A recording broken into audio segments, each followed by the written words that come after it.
Assalamualaikum warahmatullahi wabarakatuh. Balik lagi bersama saya dan Mik berbulu ini. Eh, Hari ini kita akan membahas tentang regresi. Hmm, Nah, eh, regresi itu kayak kita mengubah data mentah yang bising, yang banyak noise menjadi model matematika yang presisi. Jadi kita akan mendalami konsep kuadrat kecil, transformasi untuk data melengkung, hingga teknik multivariabel untuk menghadapi kompleksitas data yang ada di dunia nyata. Nah, ini ada beberapa realitas data. Sebelum melangkah lebih jauh, kita harus membedakan tiga tujuan utama pengolahan data, Pak. Nah, yang pertama itu ada regresi. Regresi itu digunakan saat data kita memiliki gangguan atau noise. Tujuannya kayak mencari mencari tren yang umum. Lalu kedua ada interpolasi. Interpolasi itu digunakan saat data sangat akurat dan kita ingin menebak nilai di antara titik data. Lalu yang terakhir ada eksploitasi. Eksploitasi ini digunakan untuk memperkirakan nilai di masa depan atau di luar jangkauan data yang ada pada saat ini. Nah, ini ada profil fundamental data. Model yang baik itu dimulai dari pemahaman data yang baik. Kita menggunakan pusat gravitasi atau mean sebagai titik tengah. Ya, bisa kita lihat di sini pusat gravitasinya. Lalu standar deviasinya kita menggunakan ini untuk melihat sebaran. Lalu ada varian untuk mengukur total energi ketidakpastian. Lalu koefisien variasi membantu untuk melihat seberapa besar fluktuasi dan relatif terhadap rata-ratanya. Nah, ini konsep kuadrat terkecil. eh, atau biasa kita sebut residu. Residu itu jarak vertikal antara titik titik data nyata dengan garis prediksi kita. Jadi kita ini eh, meminimalkan jumlah kuadrat dari seluruh residu. Mengapa kuadrat kan?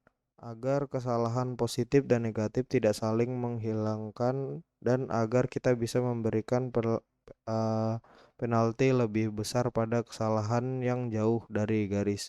Jadi semakin jauh garisnya ini semakin besar kesalahannya. Ini ada rumusnya di sini.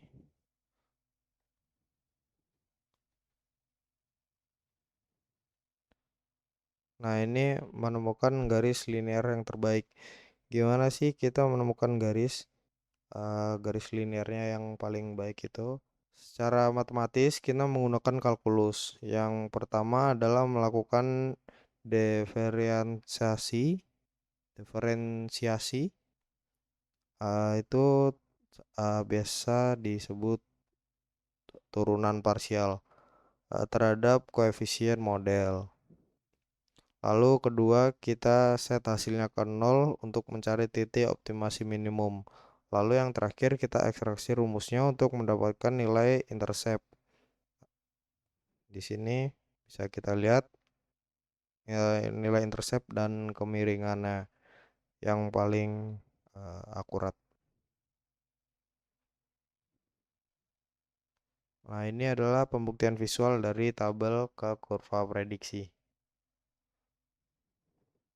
Kita lihat di sini dengan data di tabel kiri kita menghitung nilai A1. Maaf, di kiri kita menghitung A0 dan A1. Hasilnya adalah persamaan Y. yaitu 0,071 ditambah 0,839 x. Seperti yang terlihat pada grafik, garis biru ini berhasil membelah bising dengan sangat rapi, memberikan kita model prediksi yang andal.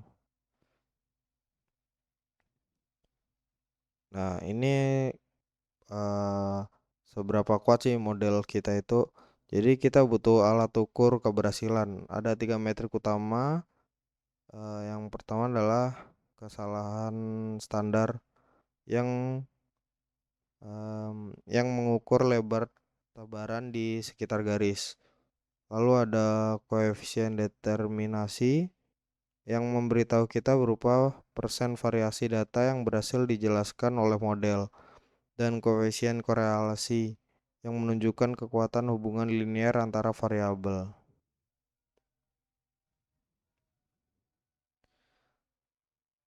Nah, ini taktik 1 untuk menaklukkan kelengkungan menggunakan cara linearisasi eksponensial.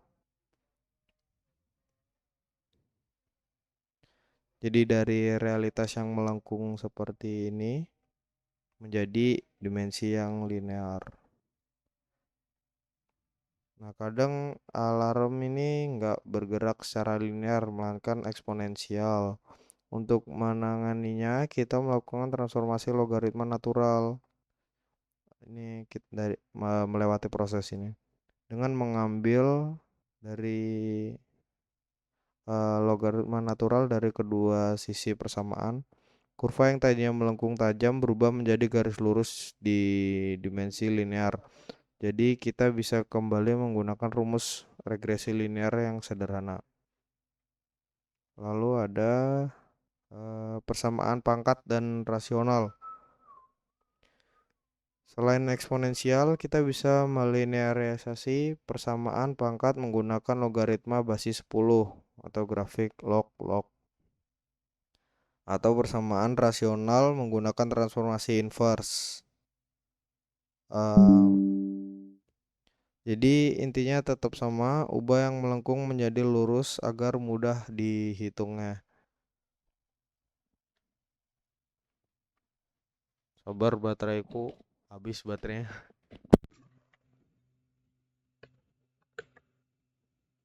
Nah, oke, udah. Cek, cek. Oke, masuk. Lalu selanjutnya ada fleksibilitas dimensi. Jika kita melengkung secara fisik dan sulit dilinearisasi seperti pola bergelombang, dan maka dari itu kita menaikkan derajat persamaannya. Jadi inilah regresi polinomial. Kita tidak lagi menggunakan garis lurus, tapi kita menggunakan kurva melengkung yang fleksibel mengikuti lekuk data.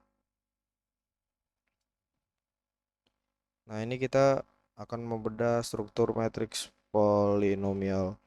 Jadi secara komputasi, regresi polinomial diselesaikan dengan matriks simetris ini. Matriks ini itu mengorganisir jumlah pangkat dari variabel X dengan algoritma eliminasi Gauss atau inverse matrix. Jadi komputer dapat dengan cepat menemukan koefisien A0 hingga AM. A0, A1, dan seterusnya.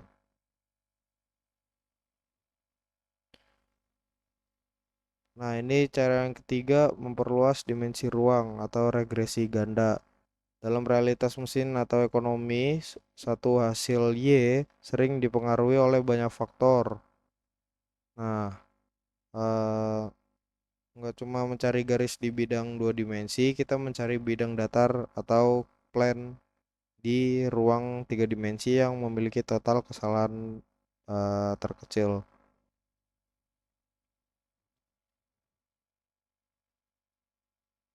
Nah, ini ada arsitektur matriks multivariabel. Penyelesaian regresi ganda juga menggunakan sistem matriks. Aplikasi pentingnya adalah pada power equation, di mana kita melinearisasi mode multivariabel yang kompleks jadi wujud linear multivariabel dan untuk mendapatkan akurasi yang maksimal. Nah, ini adalah teori terpadu general linear squares. Akhirnya semua jenis regresi yang dibahas tadi, baik linear, polinomial maupun ganda, dapat disatukan dalam satu formula rumus universal, dan kita bisa lihat di layar sini, di mana Y yaitu adalah vektor kolom observasi atau kenyataannya, lalu Z itu adalah arsitektur desain kita, dan A itu koefisien model yang ingin kita cari. Jadi inilah uh, rumus untuk optimalisasi datanya.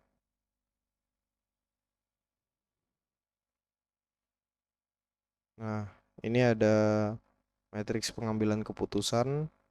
Jadi kalau karakteristiknya seperti yang tertera di sini, kita menggunakan taktik dan model yang berbeda-beda dan wujud persamaannya pun berbeda-beda.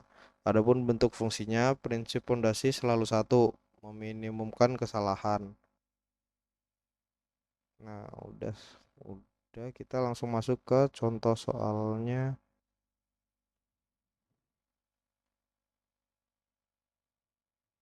Nah, ya mungkin di kiri aja. Nah, eh, ini adalah contoh soalnya. Sebuah eksperimen laboratorium menghasilkan data yang mengikuti model pertumbuhan bakteri dengan persamaan Y sama dengan AE pangkat BX.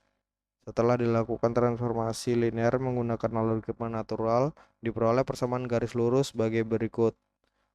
Nah,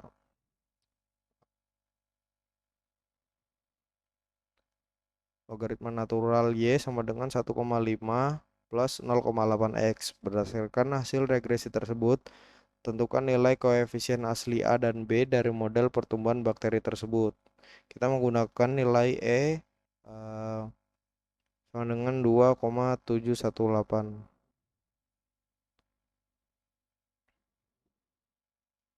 Nah, yang pertama kita gunakan cara mengidentifikasi transformasi. Model aslinya itu Y sama dengan AE pangkat BX. Nah, ambil in ambil logaritma natural di kedua sisi. Jadi in Y sama dengan in dalam kurung AE BX menjadi in Y sama dengan in A plus BX. Lalu kita hubungkan persamaan garis, persamaan regresi in Y sama dengan 1,5 plus 0,8 X, maka intercept logaritma naturalnya sama dengan 1,5. Lalu kemiringan yang didapat itu 0,8. Jadi, jadi langsung kita hitung nilai koefisiennya. Untuk koefisien A itu logaritma natural A sama dengan 0,5. A sama dengan pangkat 1,5. Jadi A kurang lebih 4,481. Dan untuk mencari B-nya sudah ketemu di sini 0,8. Langsung kita tahu dari kemiringan ini. Oke, jadi kesimpulan yang dapat diambil, koefisien model aslinya adalah A itu kurang lebih 4,481 dan B itu sama dengan 0,8. Udah selesai video pembahasan pada hari ini. Pada kesempatan kali ini, jika ada yang bingung, silahkan ditanyakan di kolom komentar. Dan saya ucapkan terima kasih. Saya tutup. Wassalamualaikum warahmatullahi wabarakatuh.